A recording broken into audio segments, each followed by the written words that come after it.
হঠাৎ করে তোমার জীবনে একজন আসবে। সে তোমার কথা বলার সঙ্গী হবে, তোমার সব দুঃখ কষ্ট ভাগ করে নেবে, তোমাকে সাহস যোগাবে, তোমাকে ছোটখাটো বিষয়ে যত্ন করবে, তোমার যত কষ্ট কথা বলার মলম দিয়ে সারিয়ে তুলবে, তোমাকে রোদে পুড়তে শেখাবে, বৃষ্টিতে ভিজতে শেখাবে, দিনের পর দিন রাতের পর রাত তোমার সাথে কথা বলবে, সবচেয়ে বড় কথা তোমাকে নতুন করে বাঁচতে শেখাবে। তখন তোমার মনে হবে, হ্যাঁ, এইরকমই একজনকে আমি চেয়েছিলাম। অনেক বছর অপেক্ষার পর আমি তাকে পেয়েছি, আমার পাশে আছে একজন।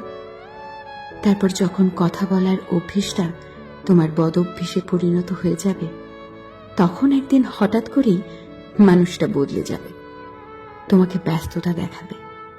সারাদিন অপেক্ষা করার পরেও একটা মেসেজ বা কল আসবে না, তুমি বারবার ফোন চেক করবে, কিন্তু তোমার অপেক্ষাই থেকে যাবে।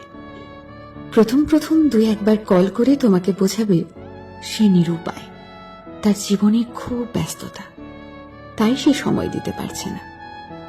এরপর আস্তে আস্তে সব যোগাযোগ বন্ধ হয়ে যাবে, তুমিও বুঝতে পারবে সে আর তোমাকে সময় দিতে পারবে না।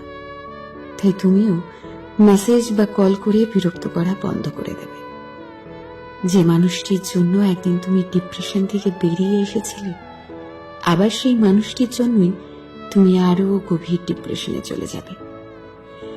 তখন মনে হবে আগের তুমিটাই ভালো ছিলে, আগের একাকিত্বটাই ভালো ছিল।